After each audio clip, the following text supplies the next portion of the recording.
Good morning, good afternoon, good evening, whatever applies to your particular spot on the globe.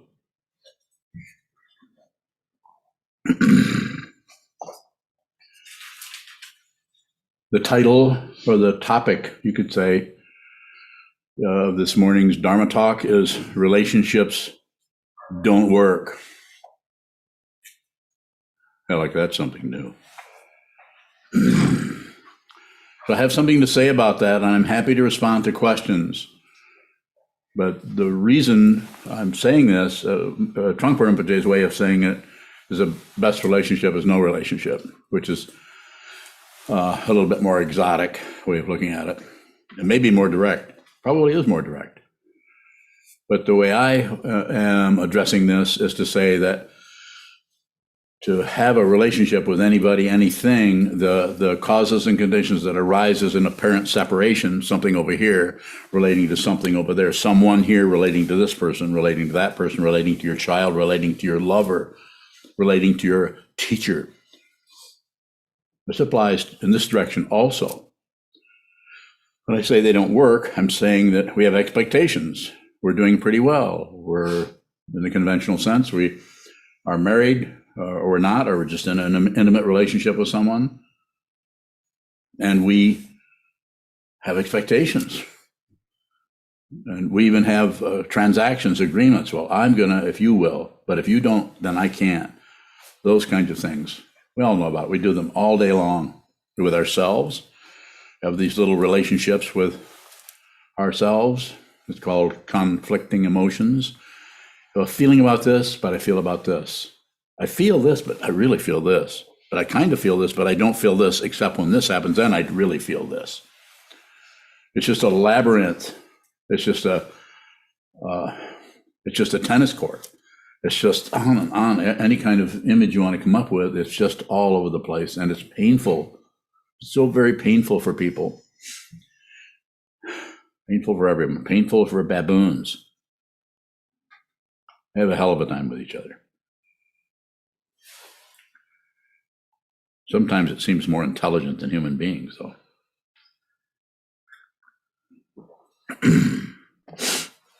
So, but if you, here's a but if. I don't know where that phrase came from, but it's kind of irritating. But if. Here we go back into some kind of explanation about so that things will all be better. It's exhausting, but we continually do that, and you will continue to do that, even if you do see your true nature, and you're a living being. You're still, life is still suffering. The first noble truth: life is suffering. This is not nihilism. It's nihilism or eternalism or plus or minus the power of positive thinking and the downside of negative thinking and all of that. People can take that information and do whatever, squeeze whatever they want out of it. They can take any position. If they're pretty smart, they can write books and be incredibly popular and famous and make a lot of money. Okay, you can do that. And it may have some relative import as far as how you're working with the relationships. Of course, it's relative truth. So somebody who has laminated the relative truth and thinks that there is such a thing as right and wrong, there is not. Don't believe any of that. Don't believe what I say. You could consider it, as I've said many times. Don't believe it, but consider it. Reflect on that a little. Is there a fundamental right and wrong other than the relative one that it has been around for 20 minutes? This caused that, and so therefore this person needs to, or that person, or they need to apologize, or whatever. Anything to give us some kind of a foothold, some kind of a reference point, so that we, me, myself, and I, me and my wonderful self-centeredness, which is not really self-centeredness, because I really realize that I'm a narcissistic and self-centered, so therefore I must be getting beyond that. No, you're probably not.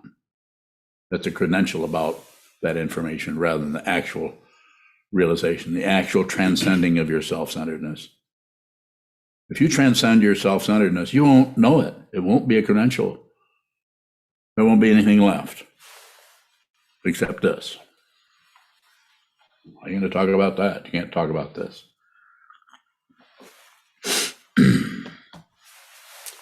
So relationships don't work. They might for a while, and then something collapses, something falls apart.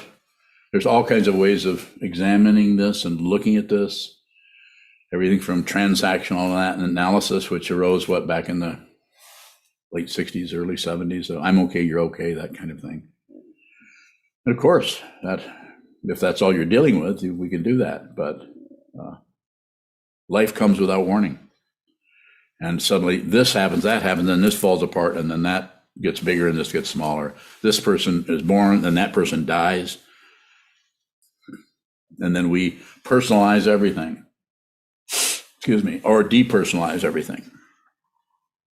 But the relationship that you're in, even though it might be stable for the last year, 2 years, maybe 20 years, it's pretty good. You have a good relationship with your wife, with your husband, with your partner, with your business partner, anything. Even with your Dharma teacher, if you have one. You have a good relationship with this person, that person. Not with this one. You're not sure why, but when you get around this person or that person, something starts to get creepy.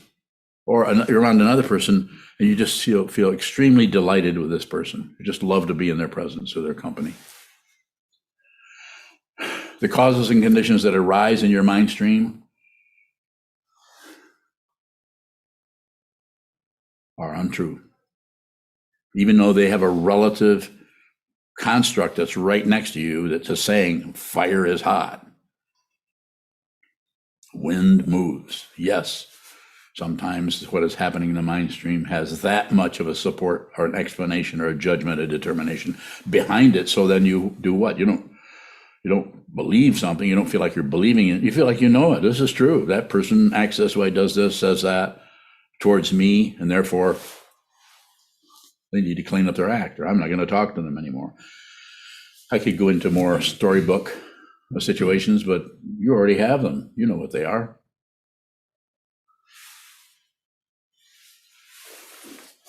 So relationships don't work. They don't live up to an expectation based on the relative truth of the evidence that you are collecting around any situation. Notice how we collect evidence? It's very subtle. We don't really have a little box of evidence, but we're noticing things about someone, their gestures, their eye movement. They're moving towards us slightly or moving away from us. Doesn't take much. The ego is extremely good at seeing any movement that is for the self-centeredness. People really like me. Or against it. Why don't I have any friends? Why am I so lonely? Or why do I have all these friends and I'm still very lonely? Why? The why question is a trap. And it's a trap that's a labyrinth of traps all over the place. And most of the world is, most of the world is relating to that kind of dynamic and is trapped by it, is sucked into that relative truth. And it makes sense if you start talking to someone about, she said this, and then they did this, and then this was going fine until this person came in. Relatively, of course, it has a relative construct, and you are an apparent singularity with eyeballs, with a nose, tongue, body, mind, muscles, and you're just a bunch of food. Whatever you may be eating is turning into this and is supporting this and allowing this to have some kind of continuity called a lifetime. But who you fundamentally are is to use relative description, way beyond this. For anybody, the worst mean, evil person who's torturing people or manipulating them is not separate from ultimate reality, from the Dharmakaya, from Buddha nature. If you think that's the case, if you think some things are going to heaven and some things are going to hell, then go ahead, think that. Most of the world has some version of that going on, even those without any formal religious practice.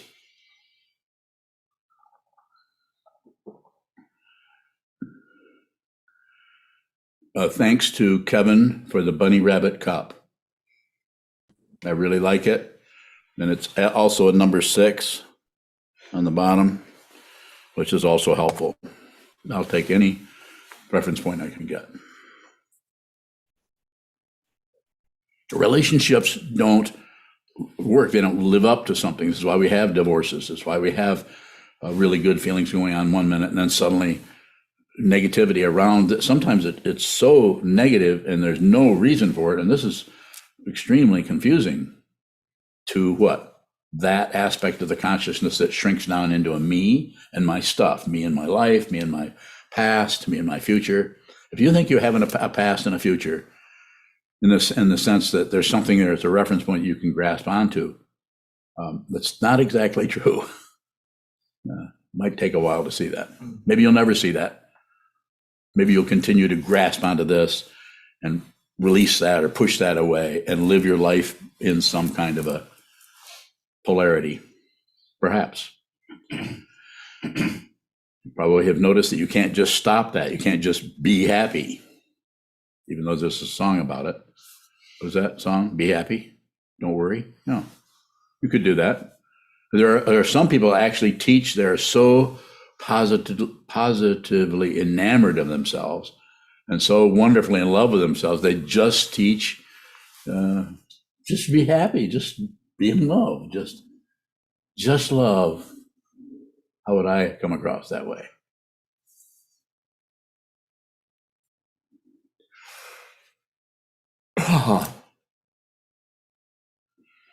If you fight with this world, you'll fight with this world, you'll fight with this world, you won't win. Relationships don't work. They don't work.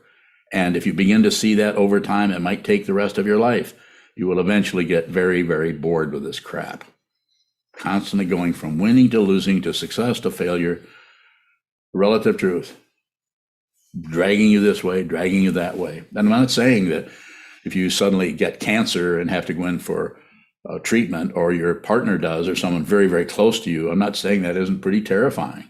You're going to lose that person possibly, and then they pull out of it, and then it's because God wanted us to live, or Buddha wanted us to live, or whatever. A big misunderstanding about relationships to anything, relationship to your illness, to your health, to anything. They don't work. We don't have that much say-so about what is coming and going. I'm sure you've noticed, you have some people have a whole lot. Some people have a lot of control over whole nations. They're called dictators. Some people have control over some part of society, or whatever they're called, CEOs, or they're called politicians, on and on. And in some areas, there's even meditation teachers who are teaching an apparent spiritual path that control people.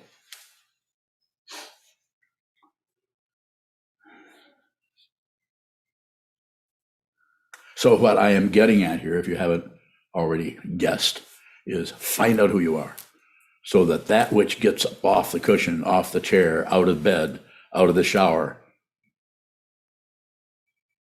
out of your Mercedes,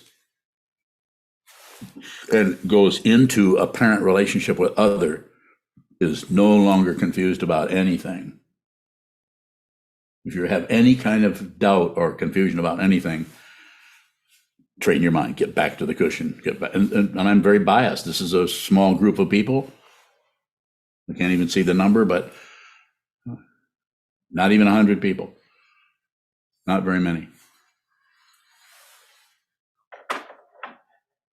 Find out who you are, so that apparent individuality, that person, is liberated from the whole thing. They might not appear, you might be liberated and no one will know it. You'll know it, but no one else will, because people project onto you so heavily that you're just constantly getting your identity from others, apparently, but you know it's not real. It's quite humorous, and it would be intense belly laughs if there weren't so much suffering all around us. If it weren't so painful to see people constrict into, double up like a fist, holding up whatever, gerbil. It's like, ugh. We would rather crush something, anything, to make a point with ourselves. We might not do that in public, but in private, we're going, ugh.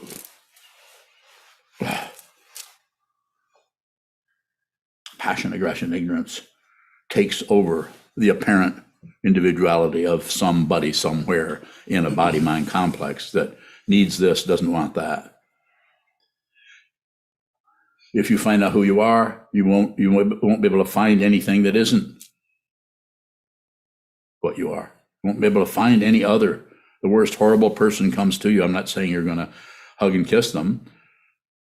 You might knock them on their ass because you're operating out of reality. You are Pratitya Samappada. There's an individual, but you don't no longer make any decisions about anything. Interested? Train your mind. Forget what I said. Don't ever talk to me again, but find out who you are. Find a way to do that for you personally. You may have to go to the Himalayas to do that. You may have to go to Brooklyn.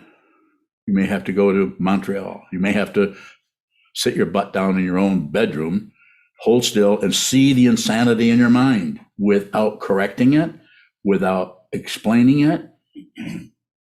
Do nothing with it, without ignoring it. Just be the crap that rises up.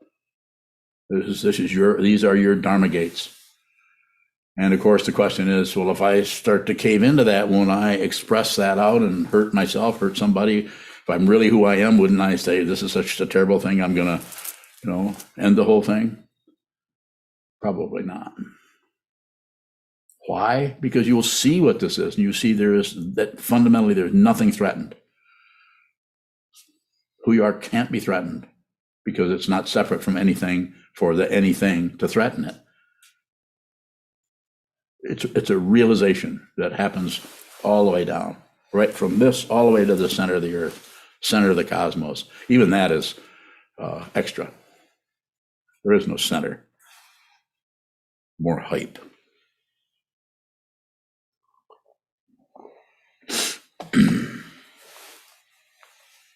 So it's a very simple understanding that can take you your whole life. And even then, as Nagarjuna said a couple thousand years ago, you may realize this, and you may not. So the dependent origination is what it is. You may realize it, you may not, but you're certainly not going to realize it if you don't turn towards the truth. What is the truth? It's everywhere. Whatever arises, that's it. And it takes quite a while to see that whatever arises, you add on to it. You do guesswork, you speculate. You actually cover up your Buddha nature over and over and over again.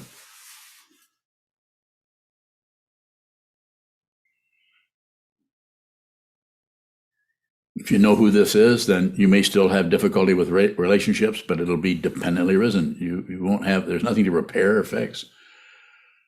You may suffer, you may not, but the consciousness that is not separate from anything won't care whether you're suffering or not, because the Buddha 2,500 years ago said life is suffering. Wasn't that nice of him to point that out? Life is suffering. There's nerve endings. Not a bad place to start. I can continue to talk about stuff, or you can ask questions. Shoka. Shokabhai, what is the fundamental relationship with the teacher when relationships don't work? Relationship to the teacher could be any number of things. If you're a true student, if you're on receive all the time from your own mind stream and from the mind of the teacher, then you might feel terrible, but you're no longer evaluating your life or your connection with the Dharma or with the teacher through how you feel. If you go with the feelings have been around for millennia, a couple millennia, and they supply and create and enforce personhood, that somebody doing something, going somewhere, success and failure, the 8 worldly dharmas, if you need more reference points. But you don't do anything with that. You don't accept it, believe it. You don't reject it, disbelieve it. And you certainly don't ignore it. And you may need some help. You may need a true teacher who teaches out of what they see. When I say see, I'm not just talking about vision. I mean, they are that. This is what the vow is about. You practice, you return to the vow, you return to the vow. Don't maintain anything. Maintenance that's about accomplishment and getting somewhere and having a credential. Let it fall apart. When I say let it, even letting it is extra, because then you get a credential for the one who let things be. It's bullshit. Be blunt about it. Is that pretty blunt? Kind of blunt. Can I say that on YouTube or? Yeah, I can. Okay, good. Thanks. Go ahead. Chogyam, is there a way to prioritize that fundamental relationship to the teacher? Louder, please. Is there a way to prioritize that relationship to the teacher when there is the evaluation of I'm doing good or I'm doing bad or I'm closer? Just watch it. Just notice that you're evaluating. Notice that you're grasping it, doing good. Notice that you don't feel, just watch the emotions come and go. It's like being in a carnival. Except it's your mind stream. Sometimes I use Lawrence Ferlinghetti's title of his poems that he, I think Eric told me that he ripped off from somebody else back in the 30s. Oh, Henry Miller, I think it was. I think it was Henry Miller. He didn't rip it off. He stole it. As Picasso once said, mediocre artists borrow, great artists steal. Go ahead. Steal something. Further question?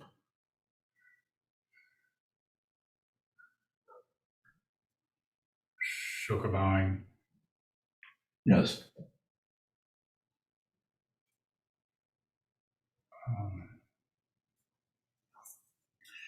What do you want to know? What do you want to know right now? What do you want to know? Speak up. Does the evaluation wear itself out? If you don't try to get rid of it, and if you don't add to the evaluation by justifying the evaluation, and you don't ignore it, and you can actually just be genuine and have the feelings that come in to your mind stream need to be there. They're dependently arisen. They don't belong to you. They're none of your business. On the other hand, it's like weather is none of your business. But if you're walking down the street and it starts to hail, the hail isn't going to miss you because it's none of your business. Oh, look out! We don't want to offend him. There's no one there. Might as well be a tree stump. It happens to be a head with no hat on. Hail on your head. Do nothing with that. Suffer. Nerve ending, suffer. Don't abandon anything that happens for something else. This doesn't mean you wouldn't get out of the hailstorm. We're not saying that you're insane. We're also not saying you're sane. You don't get either one of those. More? Chogyam, how do I function in relation to the teacher that is not based out of my own evaluation of right and wrong? Practice. You're a fully ordained monk. It's not really easy to be around me. Wouldn't you say? Is it because I'm so unfriendly? Why? Why is it difficult? Because you constantly point me back to my confusion. Well, I must not be doing a very good job.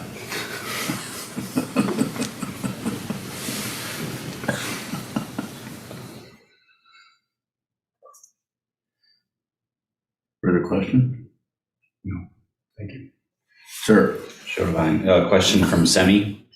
Semi in Portland, right? I think so. Okay. What is the value in marriage of, I think it's if, what is the value in marriage if relationships don't work, specifically the marriage between yourself and Unyo? That's one of the greatest relationships that's ever been. Would you say? No, she agrees. So what's your question, Semi? What is the value in marriage if relationships don't work? Seeing that they don't work. You can't see that it doesn't work unless you actually do it. You can't see that this is unreal unless you come into this realm of human beings and see it yourself. This is why you're here. the time frame that you think, well, we've been here millions of years and still don't. Well, millions of years, that's nothing. Semi? More semi? She verified it was if and not of. That's good. I just feel like there might be another question there. Do it anyway. Get married. Live your life. I'm highly qualified to talk about this. I'm in my 5th marriage. And I was just talking to Unyo about it. I did my very best.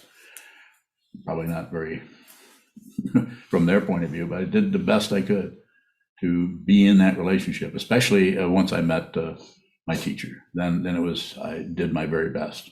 Probably didn't do so good, but from their point of view. I'm not sure yet. It seems like there's another question around marriage. That's a very good direction to go.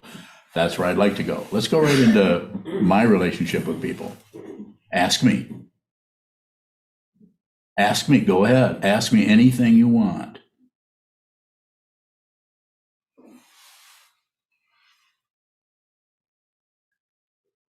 Sir. Chogyam, how are relationships a Dharma gate for you? For me, seeing that I can't win, that there isn't anyone to win, that I have to return to the vow to be with all things. And you need to do the same thing. You're wearing the robe of a Buddha. Others come first. That doesn't mean that when you put others first, they're going to suddenly recognize that and somehow drop at your feet. They might fight with you. Even if they're practicing Buddhism themselves, they're still going to fight. Nothing is separate. Your suffering is not separate from Sokuzan's, your partner. Not separate, nor is hers separate from you, nor is because of the vow you received and you are endeavoring to observe. It's not separate from the teacher, this teacher, or any of the teachers down through the lineages, down through the centuries. Not separate, not separate, not separate, not separate. Separated, that's called illusion, but fundamentally not separate. More?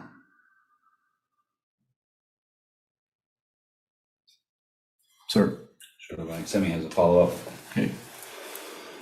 I am in one now, and I see that it is working. We support one another on our path, and through this are learning to let go and relatively grow. Mm-hmm.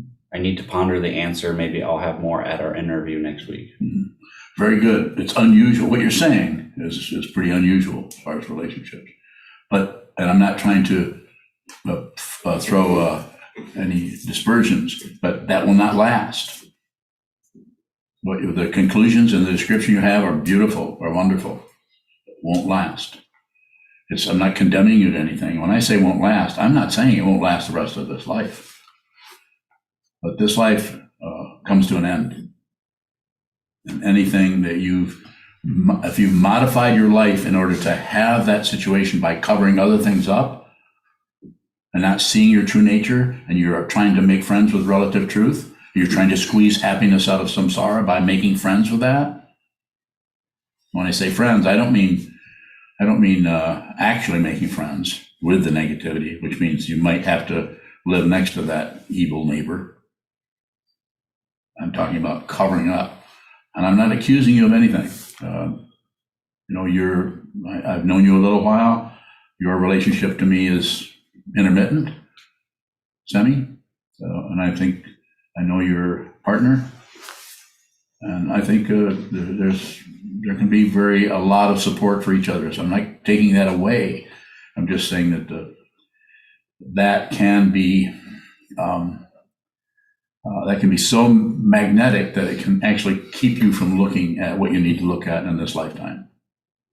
If you live forever, we all live forever. If the body never died, then in about 300 or 400 years, you might realize your true nature, just because it would be in your face over and over and over and over again. But we only get less than a century. And part of that is spent doing all kinds of crazy things before we even stumbled into the path.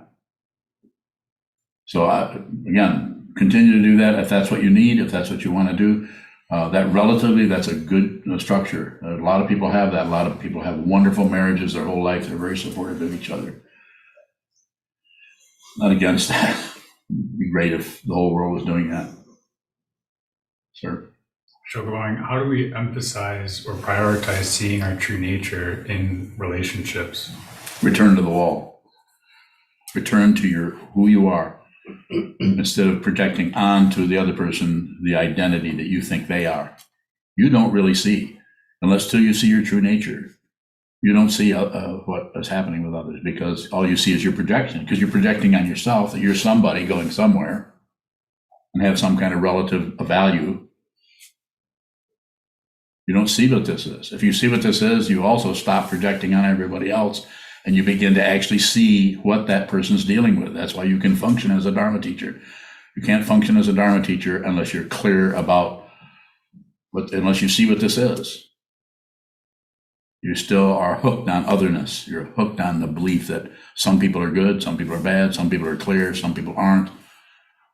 Polarities more. Chogyam, so as we're on the path, how can we support that in post-meditation? Just live your life. Spend time practicing, spend time training your mind.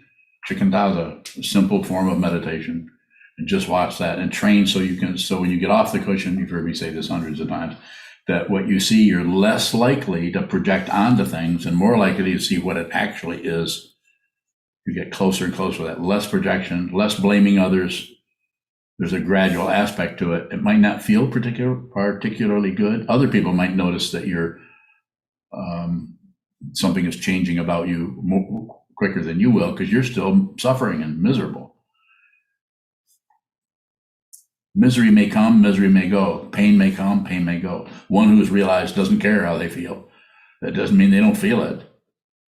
But they're not concerned about that. What are they concerned with? Others. With other beings that are suffering. And that may not show up. You might look at any teacher and think, oh, they're certainly not concerned with anybody else. They're just concerned with having a lot of Mercedes. Go ahead. Chogyam, if our attention in our life is turned in the direction of others, are we turning away from our path?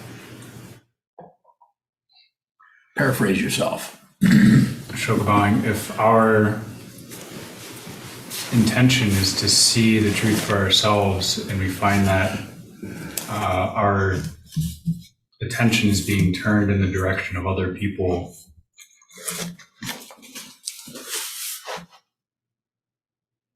are we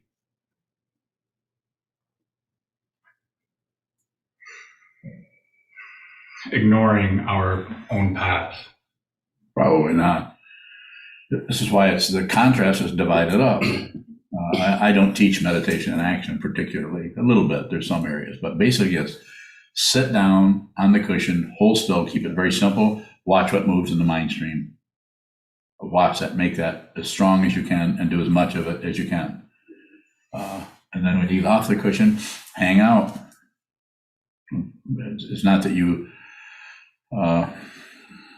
wouldn't endeavor to be kind to others or be helpful or supportive to others. Of course you would, but also just receive what's in front of you.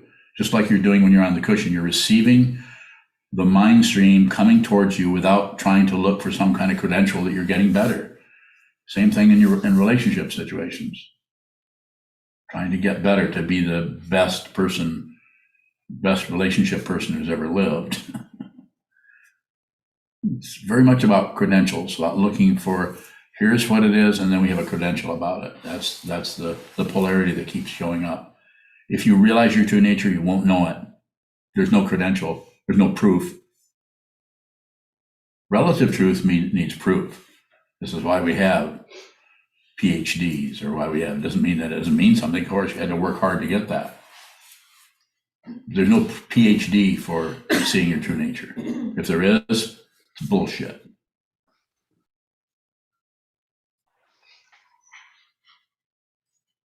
Mark Bowing. Go ahead, Mark. Yeah, I've been married to my third wife for 26 years. And, there have been times when we probably wanted to kill each other, but it's been pretty great, especially these last years. And I'm just wondering, what is it about my marriage that doesn't work? Bowing. Well, I mean, you're somewhat inviting me in there, but not completely. You're looking for, you have a preconception about what kind of response. So I would have to say it in a general way. It keeps you from practicing the Dharma. Not the Buddha Dharma, just seeing your true nature, because you're constantly distracted into otherness and evaluating your relationship. And I'm not saying you don't have a wonderful relationship. But I would, to scare you a little bit, I'd say, how about that first wife? What happened there? You follow what I'm saying? Yes. Yeah, I mean, I'm just saying that it's so incredibly complicated that if we're looking for any credential anywhere, we can probably squeeze a credential out of, well, those relationships weren't so good, but this one is pretty good because there's good communication. We both are on the same frequency or path.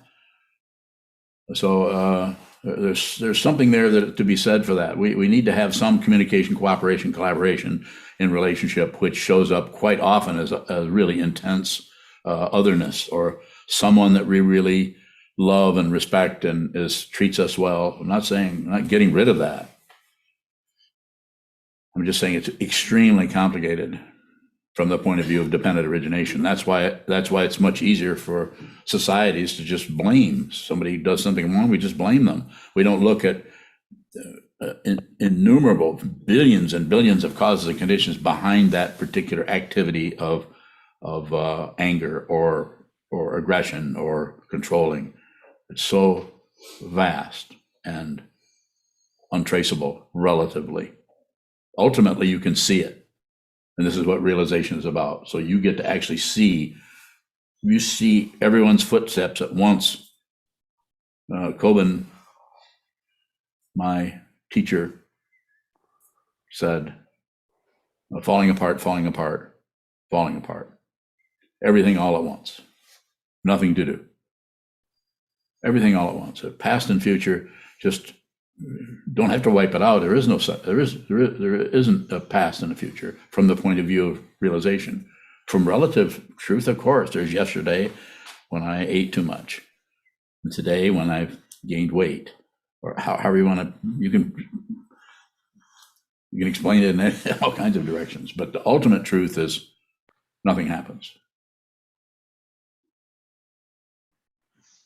Thank you. Yes, sir. Go ahead. Semi says, I understand a sophisticated form of suffering. And then Jeremy has a question. That's your husband? Same last name, so I'm guessing so. Yeah, they're married. Are you saying no one has ever become enlightened or awake who has been married? Yes. Oh. No, here's how I would say it. It might even be more difficult, is everyone is awake. Your birthright, when you're born a human being, you are not separate from the Buddha. But it takes someone seeing that to talk to others who are ready to receive that understanding. This ultimate understanding that started even before 2,500 years ago. There have been Buddhas forever. So for someone who is married in a relationship, that might be the very process, the very situation that you need to go through. Your spouse is your teacher. Your relationship is your teacher. Your child is your teacher. The oak tree in your backyard is your teacher. I'm not trying to avoid some kind of, by going into that kind of specificity. I'm just saying that everything, you need to be a student. And what does that mean? Receive. Just receive. Everything that arises, receive. The negativity, the positivity, the neutrality, the whatever comes and goes, receive as much as you can. Listen to people. Listen. This is just a rule that I've talked about years ago, 90-10. If you're having trouble in your relationship, ramp up the listening and take down the explanation of why you said that and why you did it this way and why they should clean up their act because you've done such a great job cleaning up your act. And now look what you're doing, the constant riffraff of the mind that goes back and forth trying to find some kind of thing that's what? Correct. Misunderstanding, relative truth, right and wrong, good and evil. Good and evil are not separate from each other. Awakening and confusion, not separate, not separate, not the same either. This is why it's so difficult. It is something that shows up in the mind stream as no longer at war with anything, because there isn't anything else. There is no enemy anywhere. Joe bowing. A question from Adriana. Okay. How should I be with a loved relative, my sister, who is suffering in her life and making an intense and often angry demand on my time, attention, and care? So without knowing the bigger picture that you might think you know, I would say do a little bit, try to do a little bit in that direction, help her some, but don't turn over, don't try to get a credential about what a wonderful sister you are, because you're probably not in her book. And that's a way of shifting how she feels about herself over to you. It's just, that's the downside of that is that's painful and really hard to figure out or take apart. But the upside of that is that gives you an idea how fragile identity is and how it is dependent on tension or warfare or success and failure. It's dependent on relative truth. People will spend their whole life just making money and then come to the end of their life and look at what the misunderstanding they had, just having power, just getting this or that. So the way I'm understanding it is just listen to her. Don't disagree with her. Also, don't necessarily agree if she tries to force you to, or what do you think about that? Don't you agree? Why are you avoiding me? Why don't you talk to me about this? You're being so silent. You could actually say, well, I'm trying to listen to you, which is quite surprising to people sometimes when you actually listen to them without agreeing, disagreeing, or ignoring them. So it just sounds like she's suffering a great deal. You don't have to buy into that and get a credential for yourself about, or protect your own self-image from her criticism of you. I'm kind of inventing some of this here because I have not met her. Further questions are fine if you have them. Hakuran bowing. Yes, go ahead, please. Hakuran bowing. Go ahead, please. Can you speak about setting boundaries along this path? I can speak about it. Then I could talk about setting boundaries, but you need to ask me a direct question, Hakuran. So if we are meeting things where they're at and we are watching what is occurring, how do we know when it's time to set a boundary with somebody? Like the previous question that just asked with her sister is being rude and angry and demanding, and she's trying to do the best that she can, but the relationship has got so much tension in it. Hakuran bowing. Very good question. Don't set up standards. Don't set up a standard, because if you set up standards, that's more about protecting you rather than fundamentally helping someone else. If you see what this is, if you have even a glimmer of what this is through your meditation practice, you will begin to realize that you really need to meet everything where it's at, not set up a boundary so you don't have to meet it where it's at. So you're protected by this boundary. Don't do that. I'm not saying that people don't abuse that. Of course, it's horrible, the abuse that happens in the world. But this fundamental issue of why that comes about is mistaken identity. We think we are a person who can win or lose, get ahead, fall behind. And so we protect that imaginary identity instead of seeing our true identity is not separate from anything. Everyone has been as is said in that Buddhism has been talking about this for forever. Everyone has been your mother. Everyone has been your sister, your brother, your lover, your murderer. Everyone. And so the boundary idea of the boundary there needs to come out of the situation. But if you set it out ahead of time, like I'm only going to talk to her for 20 minutes, or I'm only going to, I'm not going to do this or do that, or set it out ahead of time based on your fear of the annoyance and just irritation because she doesn't, whatever, train her mind. I mean, I'm just kind of putting it all on Adriana's sister at this point. But don't set up the standard ahead of time so that you protect yourself, so that you don't actually even know what is happening. You're not willing to suffer with her a little bit. If you can do that, if you can just, as they say, be with the person who's suffering, meet them in the suffering so you feel some of that, not so you can give them a bunch of stupid advice about things, but meet them in there. That maybe the only thing you can say is, this is painful. I see this is very painful for you.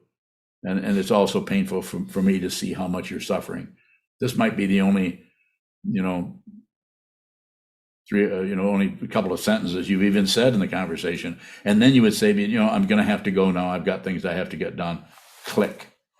Of course, we don't have phones that click anymore, but I'm sure you understand the mudra. It's the other one used to be like this, hang up. Because they used to be on a wall back when they had walls. Remember that? I don't know how you would do that with I think the best way to do it with a cell phone is throw it in the lake.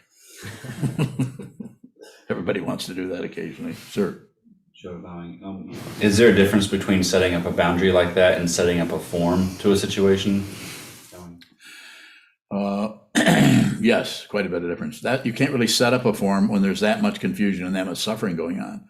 You have to do that when there's clear weather, like we set up a form in this monastery, and this form that's set up in this monastery comes from thousands of years ago, and it also comes from the last week, and it also comes from the practice that this old man has been doing for a number of years, and working with other people who come together. Do we want to do this? This is how we're going to do it. So we set up these forms, but there's no macho rule about it. In some places, they operate that way. Where men are in charge of everything usually. Kevin. Thank you, Kevin Bowing. I've been busting. I was picking that up.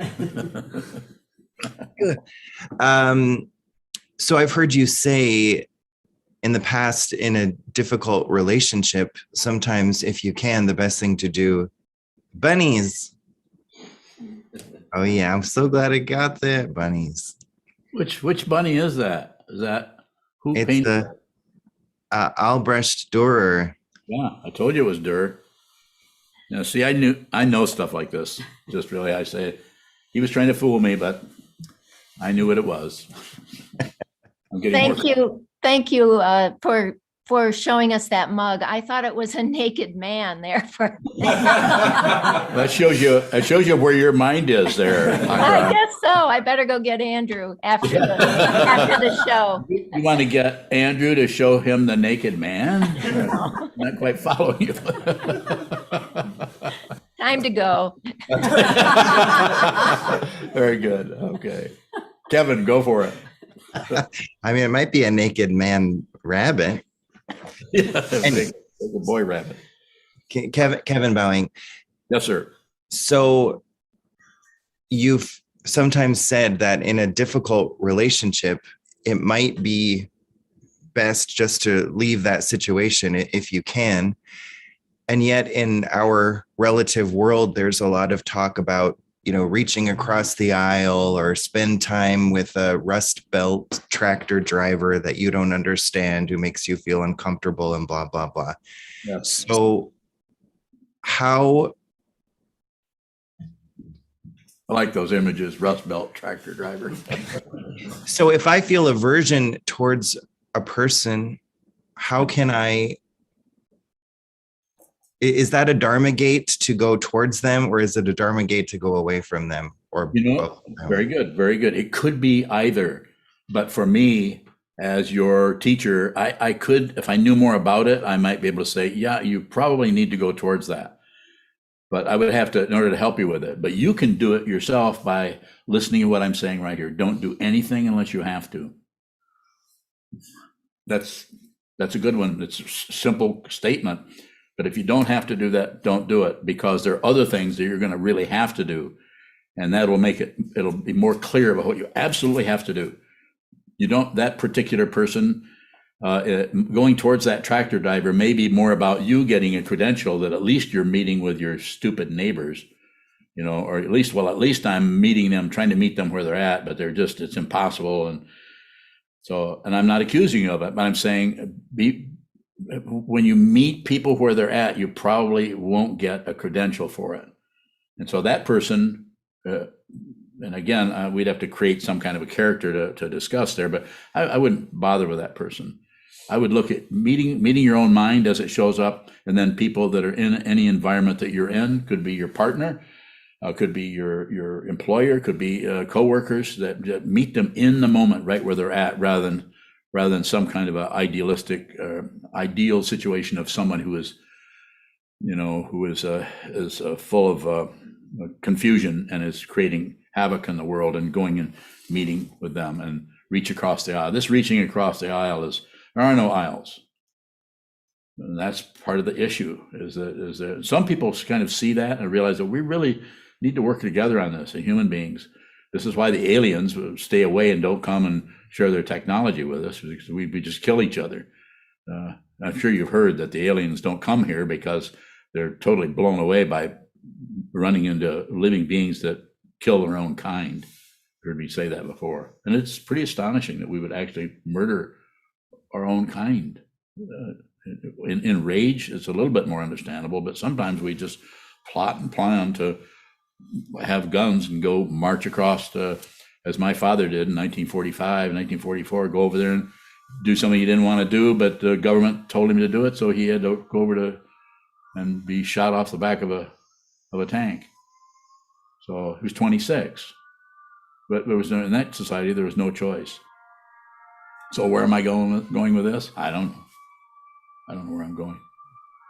Kevin Bowing, Yes, sir. when you say relationships don't work, what came to mind was the way that I bifurcate myself by saying, well, part of me wants to do this and part of me wants to do that.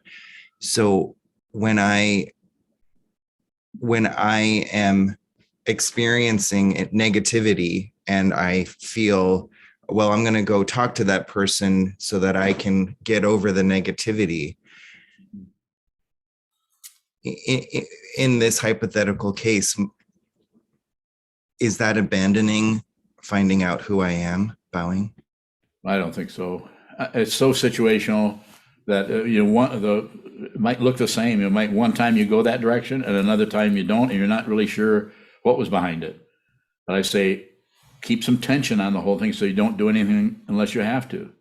So I don't really, this sometimes might sound bizarre, but I really don't make decisions about anything. I know what I have to do and I know what I don't have to do, and feel kind of helpless in front of all that. You just do what you have to do, and if you don't have to do it, don't do it. And how that may look to your partner or to someone, or maybe even to your teacher, if you have a Dharma teacher. So it could be, so less is better. If you're doing, anytime you say, well, a part of me wants to and a part of me wants to, that's all you need to hear, is just sit back and don't do anything. That's like, it's like going towards the polarity, increasing the polarity so that you can get some kind of credential out of doing the right thing. There is no right and wrong. I mean that. And if that is a confusing to you, or if you have questions about that, why not ask about that? I'll do the best I can to respond in a way that'll be helpful to you and not correct you into more right and wrong stuff. Hakaran Bowing. Ron. Okay, this is a big question for me to bring out in the group. Yes. As you know, we talked recently. I've been writing inmates for about 6 years as part of my practice to support Sokukoji. And I brought up a relationship I've had for 3 years with an inmate to you, and we had left the Sokukoji program. because I was trying to kind of meet him where he's at and give him the benefit of the doubt. Anyway, when I talked to you recently about it, and you had said just break off because the relationship had broken down and Yes. there wasn't communication happening, and you'd said just cut it off. But but your response also was, you could jeopardize the entire Sokukoji prison program. And I feel this abrasive fire coming from you and jumping the gun. And I feel like right now I'm confronting you, and this is like a really big thing for me. I'm really nervous, but Yeah, that's unusual for you. I thought, wow, is Sokuzan just hysterical and paranoid with me? I mean, what was that response? And why do I feel this fire from him so often? And how do I sit with that? And how do I talk to him about that? And we've known each other for decades. I mean, honestly, What's your question? I don't know if there's a question here. I guess you're asking for people to bring you questions, and And what I would say is you are correct in that. That's a relative situation. And we could go in, I don't want to do it here, but we could go into detail about that. But when that happened, you did not bring that back to me immediately. You didn't immediately come back with your difficulty. And so you're doing it now, and I'm very happy that you're doing that. I've been sitting with it. Yeah, good idea. And so you did nothing wrong. Your intention was to help this person, of course. But sometimes we get so drawn into helping them that we don't look at a bigger picture of the whole thing. That's what I was talking about, that going into and working with an inmate, and I've done it too. I've tried to help people where I should not be calling this person's sister because she's in so much trouble and she's in Vermontville, and this person is locked up, and he said, just tell her this one thing for me. Can you do that? And you get enamored of the person, and you love them, you care about them, and you know their whole story, how they got in prison because they were tied up in a gang and didn't have parents who were supportive to them, and had and they also have black skin.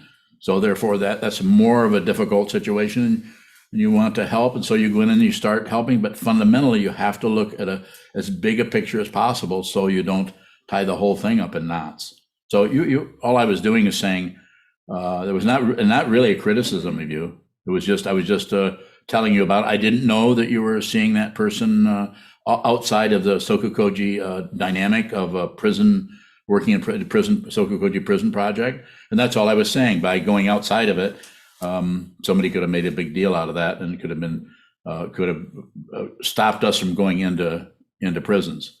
Because they would use that, MDOC would definitely use that kind of, just like they would have used it when I'm helping someone's sister.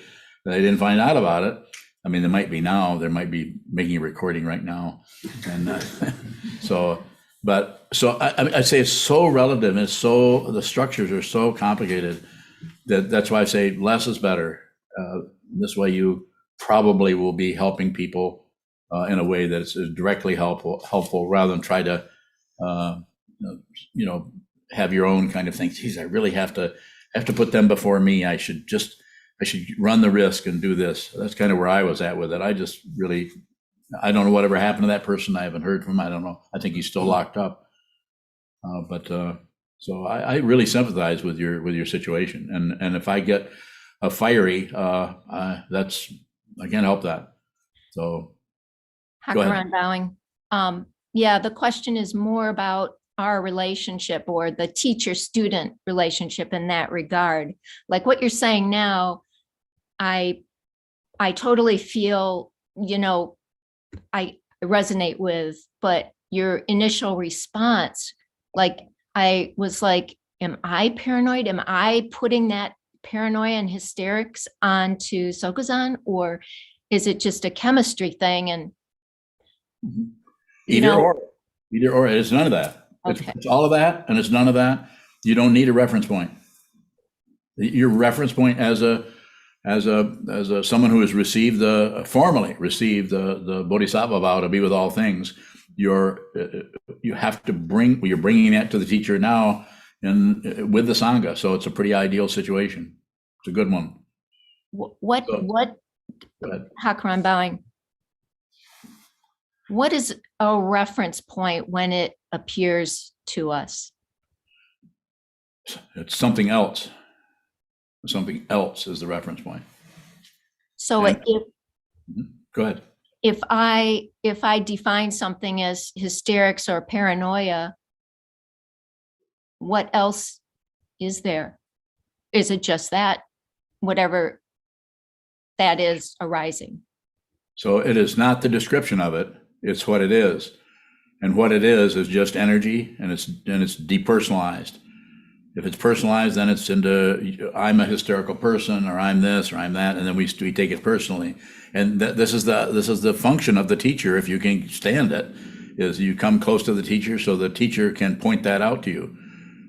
And so the teacher, that's, as is said, it's a traditional thing to say, you get too close to the teacher, you get burned. You don't get close enough, you don't get enough heat.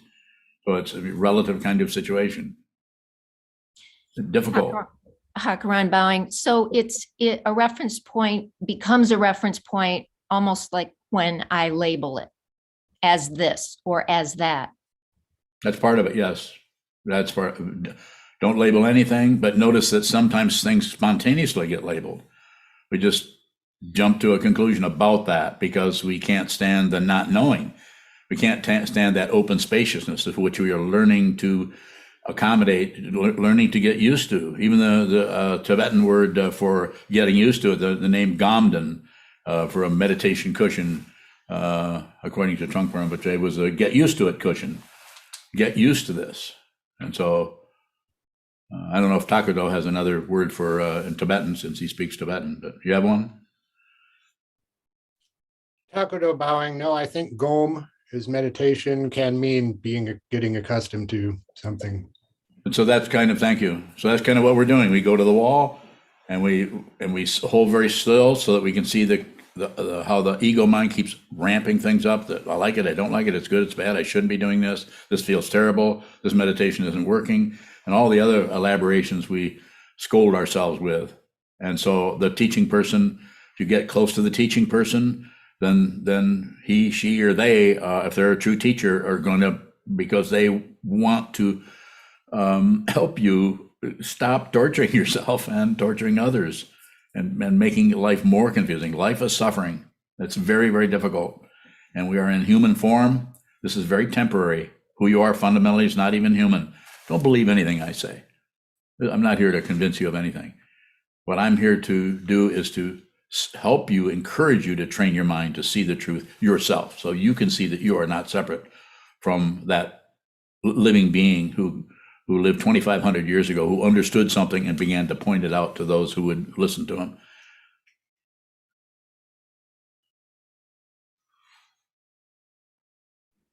Kevin bowing. I noticed that Brian has a digital hand raised bowing. Okay. With a digital hand can speak. Brian bowing. Thank you, Kevin. I just sent Kevin a message. I'm a Rust Belt truck driver. Let's talk. Anyway, I do have a question. It's how does the need for a teacher-student relationship arise? Bowing. It may not. Billions of people don't have the karma, are not, as we say in our tradition, free and well favored, not free to go this way or go that way or be in a country where even something is even allowed, and not well favored in that their mind is so clogged up with belief, hope, fear, right and wrong, up and down, back and forth, that they wouldn't recognize the Buddha if they were sitting in the Buddha's lap. They wouldn't recognize they're not ready for this. That's why I say, don't promote anything. Don't tell somebody to meditate. You meditate.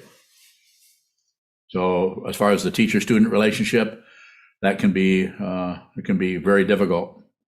You may not be able to really be with a true teacher. It might just be too terrifying, but you'll stay at a distance and you'll, tune in. In this case, you can tune in from Sumatra.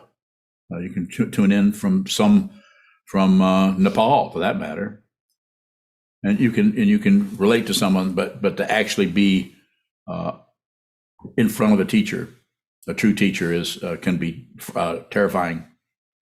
If it doesn't have some kind of threat happening there, then probably it's not a true teacher, or you're not a true student.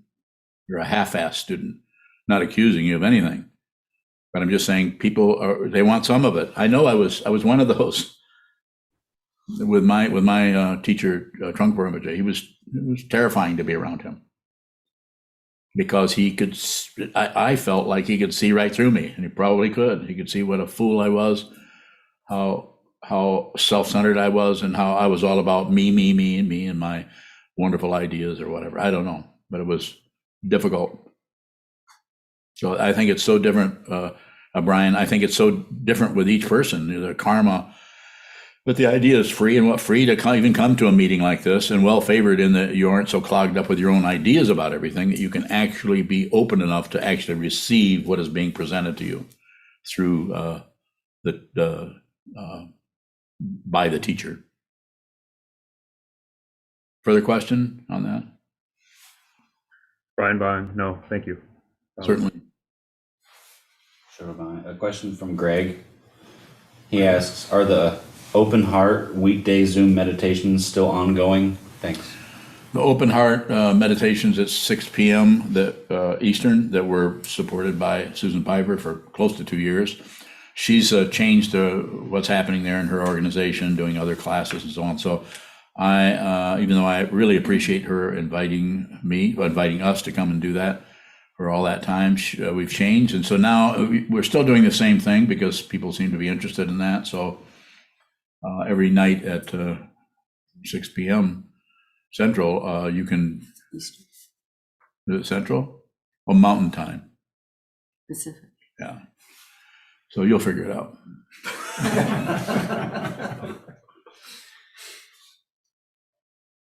Yuhong Baoing. It's called I have a question. As it is. Yeah. Go ahead. What's your question? Yuhong Baoing. I have difficulty discerning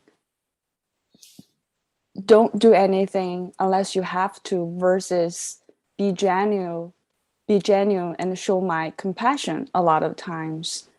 If before I act, if there's not much inner dialogue going on,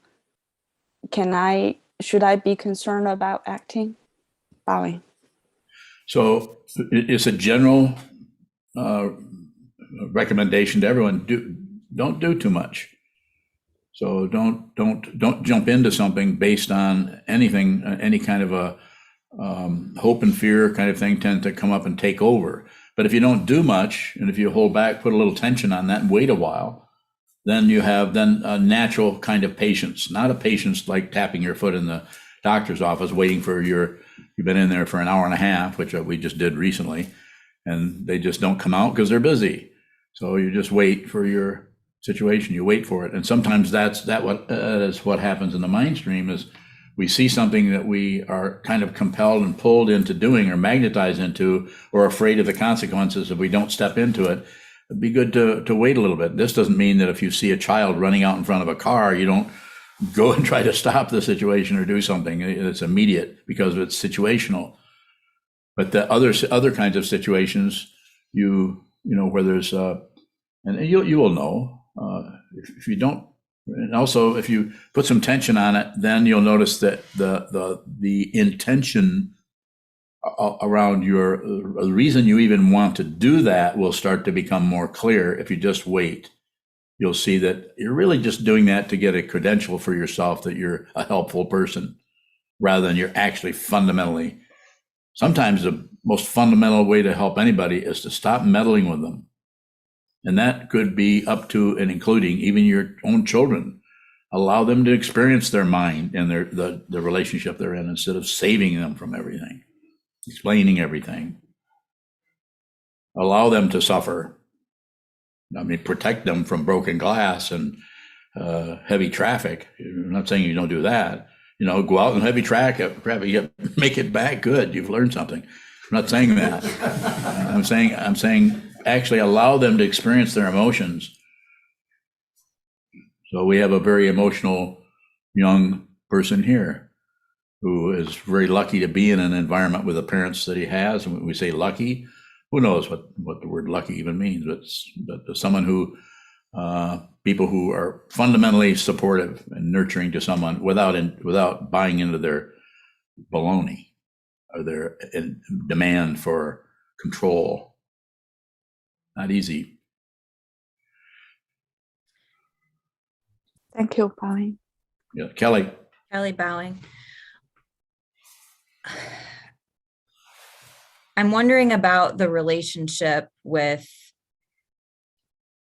things that I feel they're in my bandwidth or in my wheelhouse. I do a lot of violence work, but that work is harmful or is perceived as being harmful for the people around me or for the people who care about me.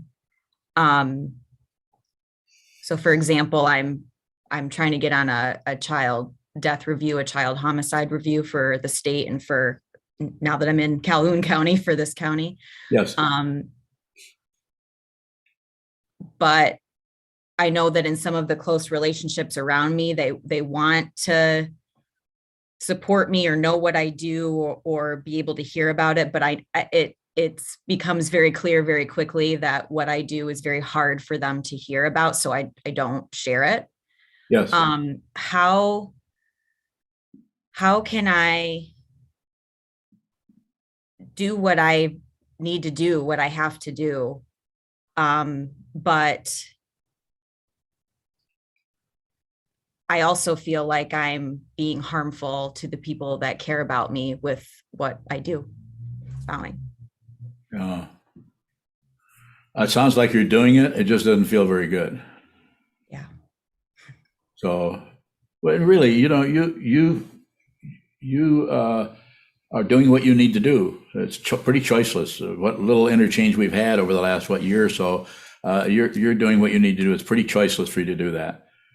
So you're functioning in that way, and the people that are close to you, family members and so on, that are concerned, they could just live their lives too. I'm not telling you should say that to them, but you could be respectful and say, yeah, I can see. I mean, you go along, at least agree, rather than don't defend yourself and explain. Don't explain anything. Don't describe. Don't explain. You could keep it very simple. I just need to help. I need to help people. I'm trying to help people as well as I can, and say, and I really understand how you can be worried about my safety and so on. I mean, you could just have it be like that, and it might sound like a whole lot of pacifying, but unless I were to talk to one of those people individually, I would keep it at the pacifying area.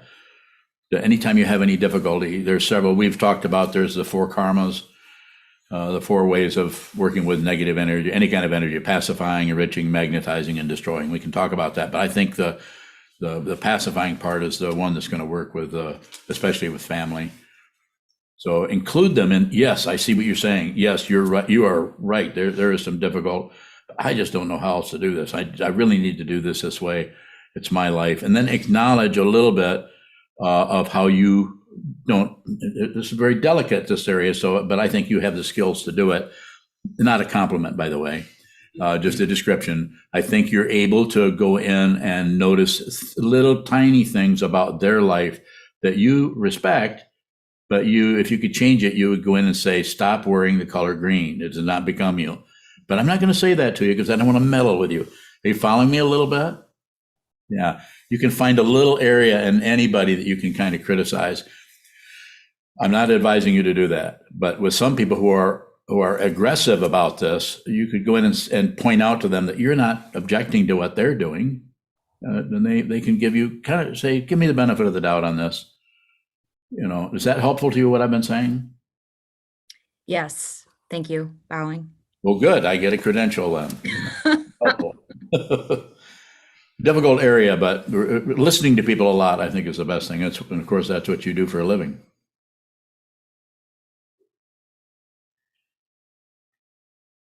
sir. Chogyam, I'll be back. I'm going to do Chogyam, and then I'll come back and answer your or respond to your question. Chogyam, go ahead. Chogyam. What does it look like to alter our life? Why don't you tell me? You just became a monk about a year ago. That certainly altered your life. What's that feel like? Why did you do that? Why would you give up a wonderful life of being free and running around in circles? Was that what you were doing? It just looked that way. No, you tell me a little bit. I'm happy to respond to that. It's choiceless. It's not that we don't make choices, but the fundamental situation is choiceless. And it can be, when we begin to realize that, it can be excruciating because we know we have to go through this. This is a passage we have to go through. It's a mountain pass. You have to go through it because you're on a journey until you're not. It's called the Buddha's Dharma. You're on the path. Capital P-A-T-H. The way, W-A-Y, capital W-A-Y. This is something you have to do.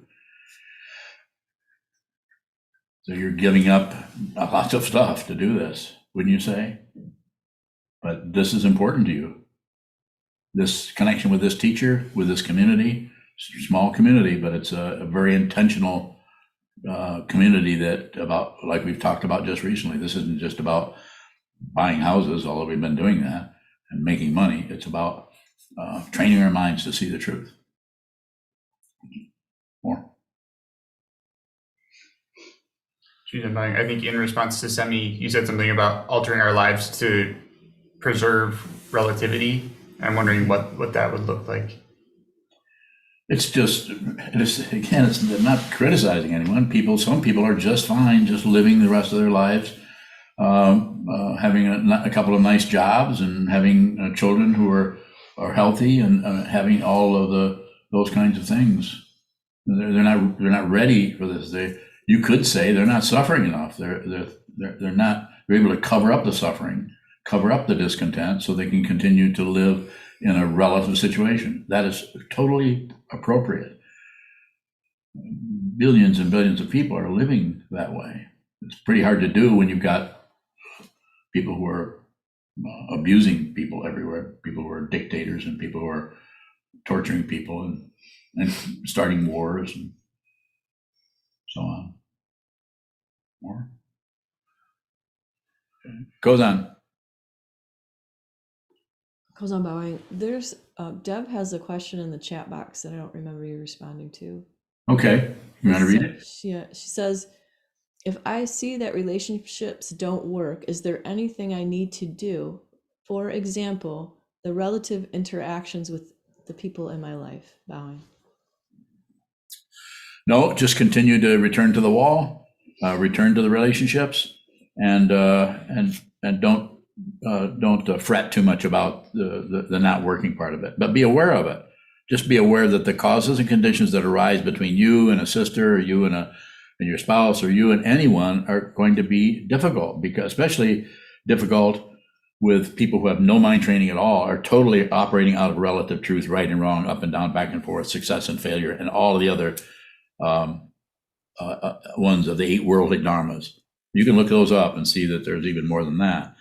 And that's not wrong. It's relative. So relatively, it's going to look pretty good on at the dinner table, but it ultimately does not. If death didn't come, if impermanence wasn't so incredibly powerful, you could be in a heaven realm for 13 years and suddenly, I'm just going to create a difficult picture here because I'm trying to communicate that. Suddenly, without warning, one of your children dies from whatever, and that can get very, very difficult. Suddenly, the whole thing is in your face. Impermanence.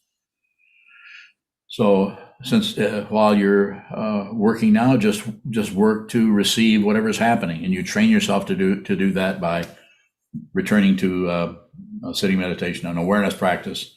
The one I teach is sit down, hold still, look at something that's not moving, keep your eyes open, very important, and close your eyes, unless you fall asleep, and then of course, close your eyes. Sit down, hold still, watch what moves, and watch what the mind stream keeps coughing up, grasping at this, rejecting that, grasping, rejecting, creating little realms that you can hide out in. observe that, observe that, observe that. And then as far as the rest of the relationships in your family, less is better. This doesn't mean you need to get rid of everybody. I'm not sure if I've touched on what the question actually was looking for. Did I, Deb? Deb Bowing. Yes, you have, Sokuzan. And I had put that question in a little ways back. So everything you spoke of so far has actually been leading me, pointing towards those answers. So I appreciate it. Thank you. Bowing. Certainly. I don't know where we're at. 12:40, so. It's getting late. So I don't want to keep you all any longer. I know you have really important things to not do. Okay. Thank you.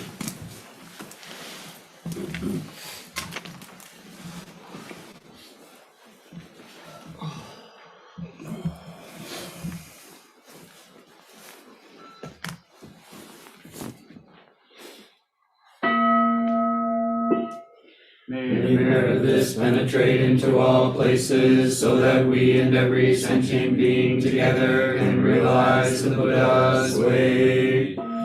Jiho-san ji shifu, jison musa moko-sa, moko-ja-oromi. The 10 directions, the 3 worlds, all Buddhas, all venerable ones, Bodhisattvas, Mahasattvas, the great Prajna Paramita.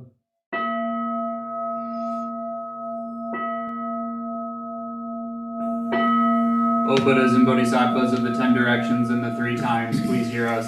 Please come down out of the light and protect Sokukoji Buddhist Temple Monastery, our Sangha, families, friends, and visitors. Heal everyone who is unhappy, sick, or suffering, and fill them with light.